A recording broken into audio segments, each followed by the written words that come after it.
Hello everyone, कैसे हैं आप सब। Welcome back to the platform. आज हम एक ऐसे मुद्दे पर डिस्कस करने वाले हैं जो फिर काफ़ी चर्चा में चल रहा है। इमेजिन कीजिए एक ऐसी यूनिवर्सिटी जहां स्टूडेंट्स लाइब्रेरी में कम और कोर्ट रूम्स में ज़्यादा मिलते हैं, जहां दोस्ती सब्जेक्ट मैटर पर नहीं बल्कि कैटेगरी पर डिसाइड होती है।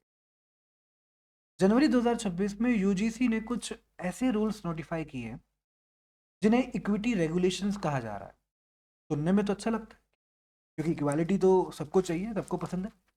लेकिन अगर आप ध्यान से देखें तो ये गाइडलाइंस कैंपस पर पीस के बजाय एक इंटरनल वॉर छेड़ रही है।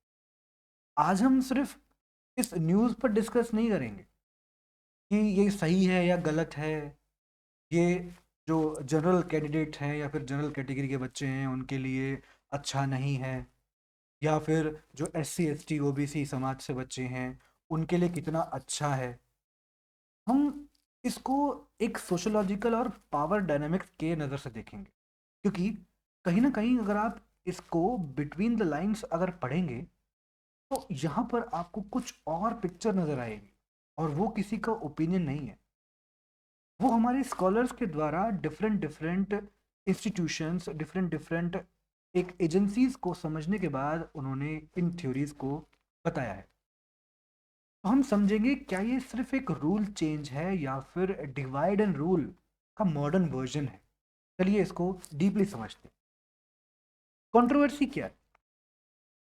जो इंटेंट बताया जा रहा है यहाँ पर सरकार के द्वारा, यूनिवर्सिटी ग्रांट कमीशन के जो रूल्स आए हैं नए, उसमें जनवरी 13 को 2026 को एक नोटिफिकेशन आती है।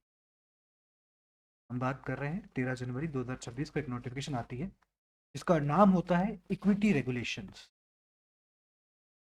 इक्विटी रेगुलेशंस, जहां पर कास्ट बेस्ड डिस्क्रिमिनेशन को डिफाइन किया गया है, पर एक छोटा सा ट्विस्ट है उसमें।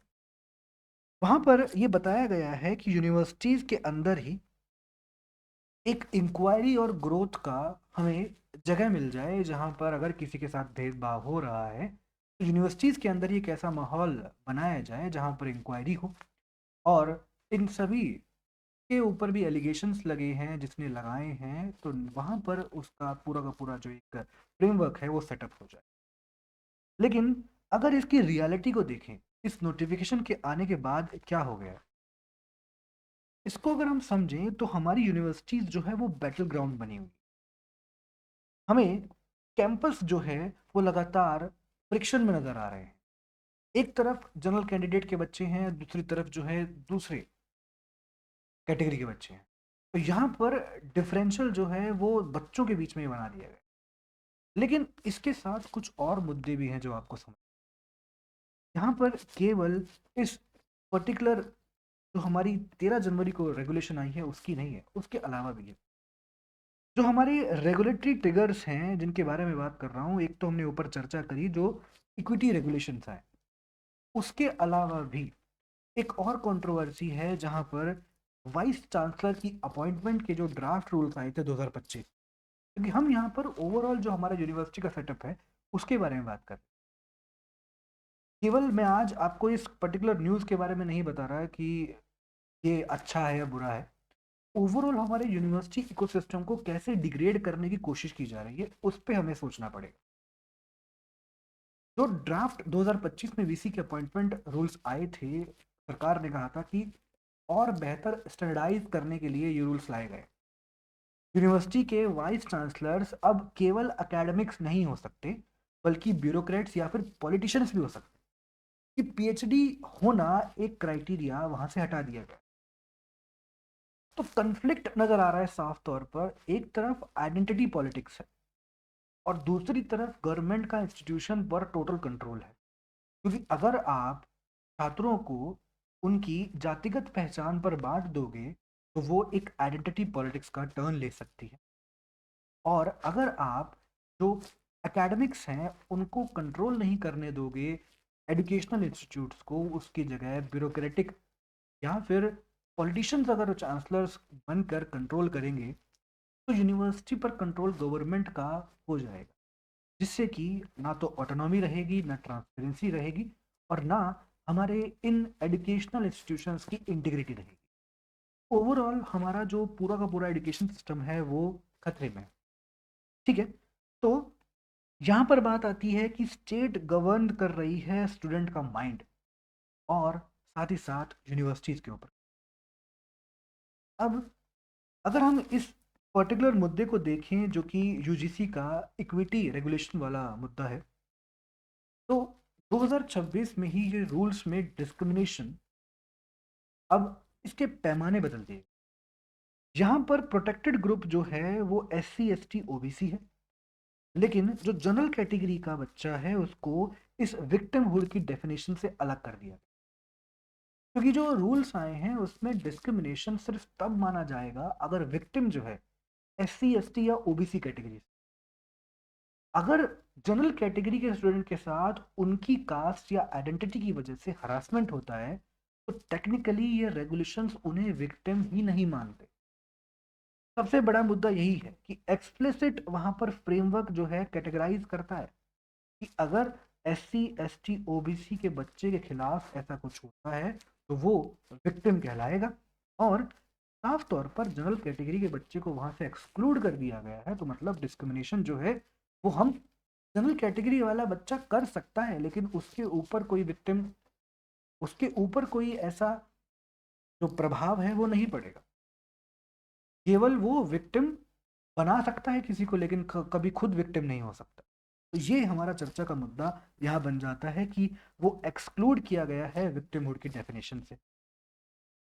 इसका रिजल्टेंट क्या निकला है कि इसका इम्प्लीकेशन ये हुआ है, हम आसपास देख पा रहे हैं कि एक हायरार्की ऑफ कंप्लेंट्स बन गई है, जहाँ पर ग्रीवेंसेस ऐसे हैं जहाँ पर आपकी आइडेंटिटी को देखकर आपकी जो वैल्यू है वो तय की जाएगी कि आप विक्टिम हो या फिर आपने कुछ गलत किया है। तो एक फियर साइकोसिस बन जाता है जहाँ एकेडमिक मेरिट से ज़्यादा फोकस आइडेंटिटी बेस्ड रिपोर्टिंग पर हो जाता है। और इसके साथ साथ यहाँ पर ये ध्यान रखना पड़ेगा कि जो पहला पहले हुआ करता था वो क्या था कि अगर आप फॉल्स कंप्लेंट फाइल करते हो 2025 के ड्राफ्ट में, अगर आप फॉल्स कंप्लेंट किसी को फाइल करते हो, तो मान लीजिए आप एक एससी स्टूडेंट हो, आपने फॉल्स कंप्लेंट फाइल करी किसी जनरल कैंडिडेट के खिलाफ और आपकी वो कंप्लेंट निरस्त हो गई, फॉल्स हो गई, तो आपके ऊपर भी डिसिप्लिनरी एक्शन हो जाता था। अब इस नए गाइडलाइन में क्या किया है 2026 वाले में कि ये पेनल्टीज रिमूव कर दी गई। मतलब अब किसी को कोई डर नहीं होगा कि उसने फॉल्स करी या ट्रू करी। पहले तो डर रहता था ना कि अगर फॉल्स करी तो मेरे करियर पे भी दिक्कत आएगी, तो कोई डर ही नहीं है, तो वो खुल के केस कर सकता है। तो अब आप अक्यूजिशन अगर फाइल करोगे, अगर वो फॉल्स कंप्लेंट होती है तो उसका कुछ नहीं होगा। अगर ट्रू हो जाती है तो आपको फास्ट ट्रैक रिजल्यूशन मिलेगा, वर्डिक्ट होगी, पेनल्टी होगी।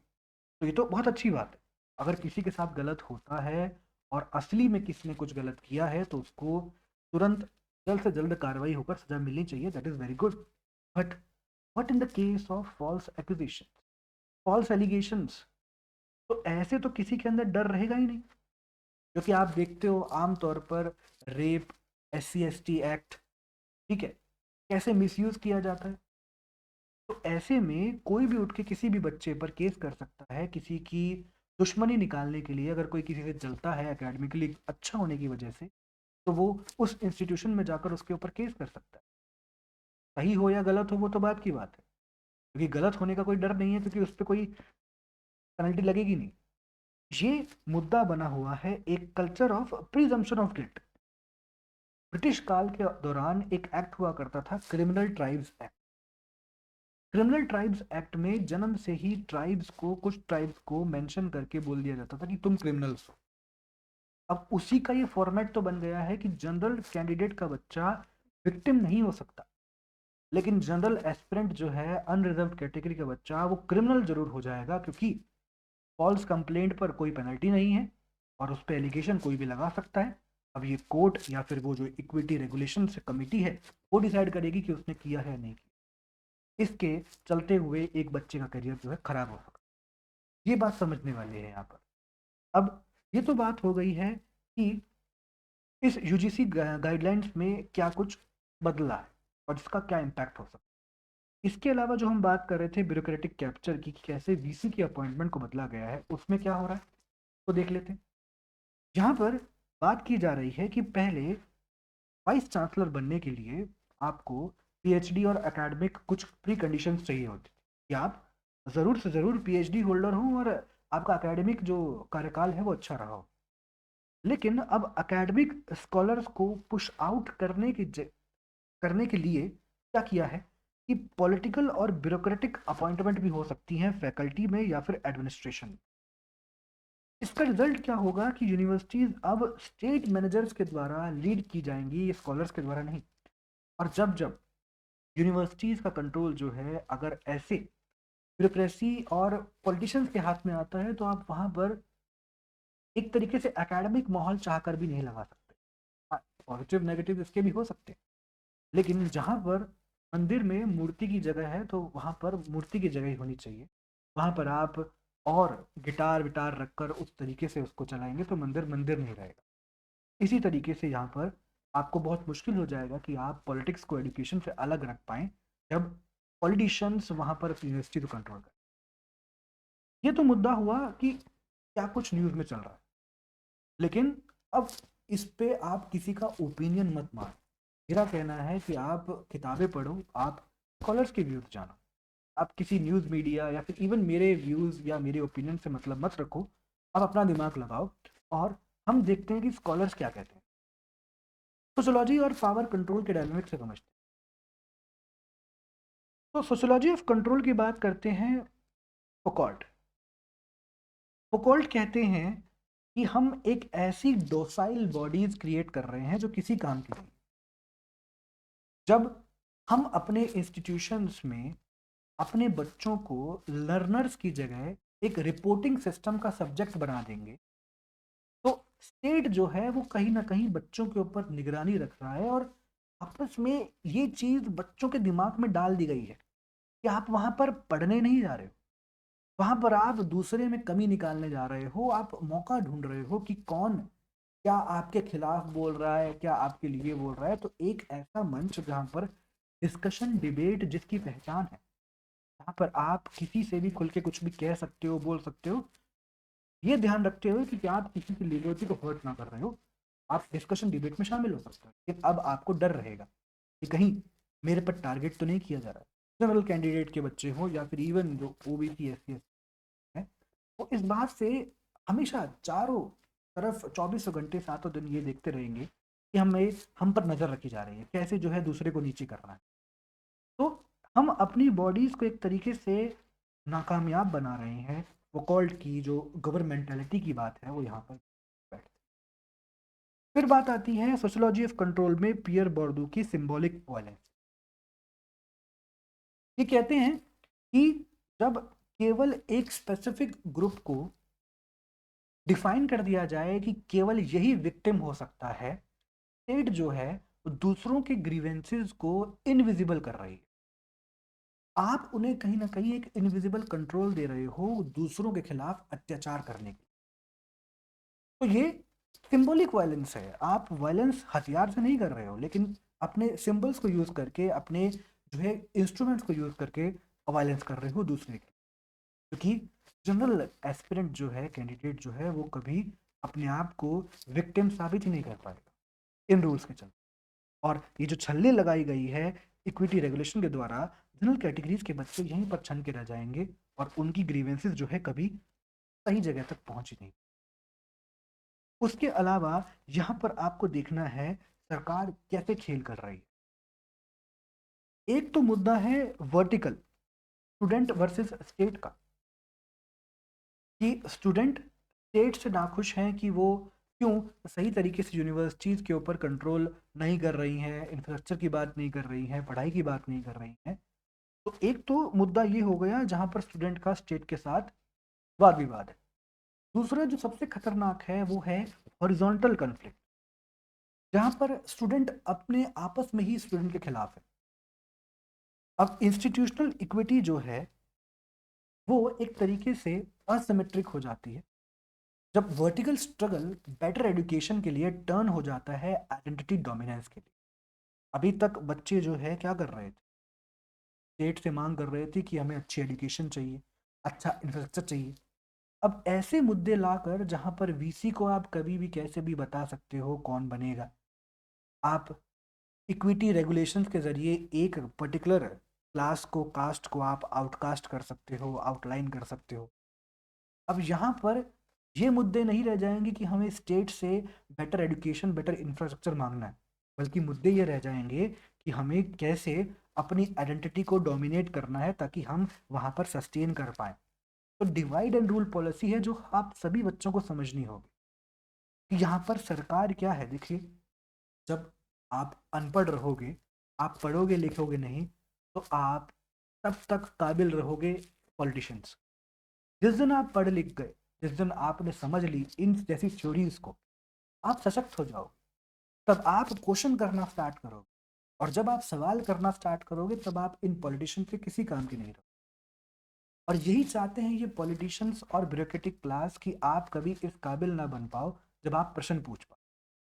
और इसीलिए ये इस प्रकार के रूल्स, इस प्रकार के रेगुलेशंस और इस प्रकार के हथकंडे जो हैं, केवल इंडिया नहीं, हर जगह आपको ऐसा देखने को मिलता है। State does that and not from recent past, ये हमेशा से चलता है। और यही चीज स्कॉलर्स ने आइडेंटिफाई करी है over the past, over the institution, over the countries, over the administration. आपको समझना है, ये एक मैन्युफैक्चर्ड पोलराइजेशन है, ये ध्रुवीकरण है। बीच में कोई ना हो, सब एक तरफा, या तो राइट हो या लेफ्ट हो। यहाँ पर आपको जेनिफर मैकॉय का एक्सट्रीम पोलराइजेशन कंसेप्ट समझना हो। आइडेंटिटीज जो हैं उन्हें फोर्स किया जाता है एक अलग ध्रुव पे अलाइन होने के लिए।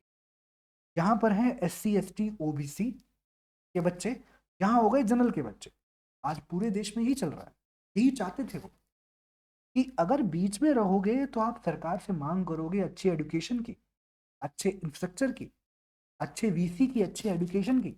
लेकिन जब आपको इस मुद्दे से भटका दिया जाएगा तो आप कभी मांग नहीं करोगे, क्योंकि आप दोनों की मांग जो है वो एक होंगी ही नहीं। आप तो इसमें लगे रहोगे ना कि हमारे ऊपर केस किया, वो फेक है, वो क्या है, हमारे ऊपर अत्याचार हुआ। बिल्कुल अत्याचार होते हैं, सुसाइड होती हैं, that is the main reason कि ऐसे रूल्स बनाए गए। बट उनको इस तरीके से मोड़ देना, उसके पीछे का जो कारण है वो मैं आपको बताऊँ। और आपको ये समझना होगा, बीइंग एन इन्फॉर्म्ड सिटीजन, आपको ये बात समझनी होगी और अपना दिमाग अप्लाई करना होगा कि ये चल क्या रहा है। ठीक है, तो अब ये एक तरीके का स्ट्रेटेजिक डिस्ट्रैक्शन है। एनर्जी जो है वो ऐसे केसेस में, ऐसे वाद विवाद में लगाई जाती है कि जो कंगारू कोर्ट होता है, उसका कोई सिर पैर नहीं होता। सारी एनर्जी आपकी वहां गवाई जाएगी। अब भूल जाएंगे कि एजुकेशन क्या है, एजुकेशन क्यों जरूरी है, हायर एजुकेशन क्या आपके लिए महत्व करती है। और आपके लिए बता दें कि जो हमारा अगला आने वाला 20 साल का सफर है, 47 तक, मैक्सिमम नंबर ऑफ स्टूडेंट्स हमारे हायर एजुकेशन में जा रहे होंगे और पढ़ रहे होंगे। इस बात से आप अंदाजा लगा सकते हो कि जब अगर हायर एजुकेशन की नींव को कमजोर कर दोगे तो आप और अनपढ़ प्रयोग करोगे, और अनपढ़ प्रोड्यूस करोगे, और आपके पॉलिटिशियंस के जो अंधभक्त हैं वो बनेंगे। I am not taking the name of any political party, every political party is same, nobody cares about you, तो समझना होगा। और अगर तो आपकी एनर्जी ऐसे वाद विवादों में लगा देंगे जहां पर आप जाति के नाम पर विभाजित हो जाओगे, और आप कभी भी इंस्टीट्यूशनल अकाउंटेबिलिटी या फिर बेटर फैसिलिटीज की बात ही नहीं करोगे। आप केवल इस बात की चर्चा करते रहोगे कि क्या गलत है, क्या सही है, सवर्ण कौन है, किसकी जात क्या है। तो जब आप इन बातों में पड़ जाओगे तो आप डिमांड ही नहीं करोगे। जैसे याद कीजिए 1905 में जब बंगाल विभाजन हुआ था, उसके बाद मुस्लिम लीग की स्थापना हुई थी 1906 में। तब 1909 में जाकर ब्रिटिश सरकार ने एक बहुत बड़ा रोल प्ले किया था हिंदू और मुस्लिम को डिवाइड करने के लिए। उन्होंने straight forward Morley Minto act में सेपरेट इलेक्टोरेट दे दिया मुस्लिम्स को, और वहां से जो डिवीजन पैदा हुआ उसका कारण बना 1947 का विभाजन भारत और पाकिस्तान में। वो डिवाइड एंड रूल पॉलिसी ऐसी थी जहां पर असली मुद्दा भारत की आज़ादी, ब्रिटिशर्स का अत्याचार, ये सब भूलकर भारत इस बात में बट गया कि हिंदू और हिंदुओं के राइट्स, मुस्लिम और मुस्लिम्स के राइट्स। यही चीज आज छात्र के साथ हो रही है। आप इस बात में बट जाओगे कि किसकी जाति क्या है, मेरी जाति को मेरे क्या हो रहा है, उसकी जाति वो इस जाति का है। तब एजुकेशनल इंस्टीट्यूट्स ये बात होने लगी। आप वहाँ पर एजुकेशन ग्रहण करने के जगह बाकी सब करोगे। याद कीजिए, मुझे नहीं याद कि मेरे 10th 11th 12th तक, इवन मेरे कॉलेज तक, हमने कभी इस बात पर कोई लड़ाई की हो कि हमारी जाति क्या है या फिर हमारा धर्म क्या है। लेकिन आज अगर आप किसी भी कॉलेज में जाओगे तो वहाँ क्या बातें होती, even students, class 10th 9th के स्टूडेंट आपको जाति और धर्म के नाम पर लड़ते हुए मिल जाएंगे। यही है स्टेट अपैरेटस। वो चाहते हैं कि आप अनपढ़ रहो, आप मुद्दों पर बात ना करो, और वो इसमें अगर सफल हो गए तो आप कभी आज़ाद नहीं हो। आज़ादी किस चीज़ से? आज़ादी इस एक तरीके से ब्यूरोक्रेटिक कंट्रोल से, पॉलिटिकल कंट्रोल से, जो आपके दिमाग पर, ठीक है। अब इसका प्राइमरी विक्टिम कौन है? आपकी जो एकेडमिक फ्रीडम है, आपकी जो एकेडमिक ऑटोनॉमी है, वो एक तो जो ब्यूरोक्रेटिक कैप्चर हो रहा है वीसी के अपॉइंटमेंट पर, और जो प्रीजम्पशन ऑफ गिल्ट है इस यूजीसी गाइडलाइंस के जरिए, यूनिवर्सिटी जो है वो अब एक तरीके से पढ़ाई का मंदिर बनने के बजाय एक जो राज्य होता है, स्टेट होता है, उसका एक विंग बन जाएगा, एक आर्म बन जाएगा। जैसे किसी भी पॉलिटिकल पार्टी का या फिर किसी भी गवर्नमेंट का कोई पार्ट होता है, कोई मिनिस्ट्री होती है, वो अपना मिनिस्ट्री को अपने हिसाब से काम कराते हैं, पॉलिटिकल बॉडी को काम कराते हैं। वैसे ही यूनिवर्सिटीज़ भी एक तरीके का हब बन जाएगा। जैसे आप न्यूज़ चैनल को देखते हो, न्यूज़ चैनल्स डिवाइडेड हैं, वो फलानी पार्टी का है, वो फलानी सरकार का है, वो ये गुणगान गाता है। आपने सुना होगा गोदी मीडिया, ऐसे टर्म्स यूज़ किए जाते, नहीं कह रहा। ऐसे ही यूनिवर्सिटीज़ हो जाएंगी, अब होती भी हैं। जेएनयू को बोला जाता है कि ये तो लेफ्ट है, राइट है, इनमें यहाँ ऐसे होता है। फिर बीएचयू को अलग तरीके से ट्रीट किया जाता है। ऐसे ही पूरे इंडिया में हो जाएगा। तो यूनिवर्सिटीज़ भी स्टेट का एक पार्ट बन जाएगी, जहाँ पर पोलराइजेशन करने का एक तरीका बन जाएगा। जो इसका प्राइस कौन पे करेगा? इसका प्राइस होगा ब्रेन ड्रेन। एक बच्चा जिसके खिलाफ ऐसी बिना किसी वेटेज की कंप्लेंट की जाती है, जो कि उसके खिलाफ झूठी कंप्लेंट है, सच्ची कंप्लेंट की बात नहीं कर रहा, सच्ची कंप्लेंट बिल्कुल, या हैव राइट, किसी के ऊपर भी ऐसा अत्याचार हो, बिल्कुल कंप्लेंट होनी चाहिए और उसका रिजल्ट जल्दी से जल्दी आना चाहिए। लेकिन मानिए आपके ऊपर एक फेक कंप्लेंट की गई, और जो अक्यूजर है, जो आपके ऊपर आरोप लगा रहा है, उसके ऊपर कोई डर नहीं है कि फेक कंप्लेंट निकलेगी तो क्या होगा, कुछ नहीं होगा, मेरा क्या जाना, कर देता हूँ कंप्लेंट। इसकी वजह से किसी का करियर खराब हो सकता है। आगे चलकर कोई अच्छा पढ़ने वाला बच्चा क्यों चाहेगा कि वो इंडिया के किसी हायर एजुकेशन में एडमिशन ले? चाहेगा कि मैं बाहर जाऊं। इससे होगा ब्रेन ड्रेन, और इससे किसका नुकसान होगा? देश का नुकसान होगा। देश से अच्छे दिमाग जो है वो छोड़ के देश को चले जाएंगे, और वहां पर एक तरीके से टैलेंट को पछाड़ देगा ये कंगारू सिस्टम। तो हमारे पास सेगमेंटेड इक्विटी है, आइडेंटिटी में हम बच चुके हैं। एक तरफ जो है झुकाव ज्यादा हो रहा है। हमें चाहिए क्या? हमें चाहिए यूनिवर्सल इक्विटी। हमें जस्टिस कैसा चाहिए? जो ऑब्जेक्टिव। अगर एक ऐसी इक्विटी कमेटी बने जो कि एंटायर स्टूडेंट बॉडी को रिप्रेजेंट नहीं कर रही हो, तो क्या वो डिलीवर कर पाएगी जस्टिस को? क्या इस डेफिनेशन में जनरल कैंडिडेट को इंक्लूड नहीं करना चाहिए? ये जवाब जो है मैं आपको, तो ये एक तरीके का पॉलिसी। देखिए, पॉलिसी बनाने वाले का पागल थोड़ी है, उन्हें पता नहीं था कि ऐसा होगा, पता था उन्हें। अगर वो ये करने में सक्सेसफुल हो जाते, और स्टेट जो है स्टूडेंट के माइंड के ऊपर रूल करने में सक्सेसफुल हो जाता है, तो स्टेट जो है बिना क्लासरूम में घुसे, बिना यूनिवर्सिटी में घुसे, ये सारी की सारी चीज आपसे छीन, सोचना आपको है। आप इस तरीके को कैसे समझते हो? क्या आप आपस में इस बात पर अभी भी लड़ते रहोगे कि मेरी जाति के साथ ये हुआ, तेरी जाति के साथ ये हुआ? फिर आप उठोगे, जागोगे और एकजुट होगे, जहां पर जाति की बात ही नहीं, जहां पर बात है कि स्टेट का कंट्रोल आपके ऊपर क्या है। तो आप इस बात को समझिएगा। अदर्स ने बात बोली है, उसको समझिएगा। मेरी बात को समझना ना समझना, दैट इज फाइन। लेकिन आप सोशोलॉजिस्ट की बातों को समझिए, आप अपने आसपास रियलिटीज़ को समझिए, डिवाइड एंड रूल को समझिए और जानिए कैसे स्टेट कंट्रोल करता है चीज़ों को, not even in only in India but everywhere. ऐसे ही मुद्दे हम उठाते रहेंगे। सो मच, कमेंट ज़रूर कीजिएगा कैसे लगी आपको वीडियो।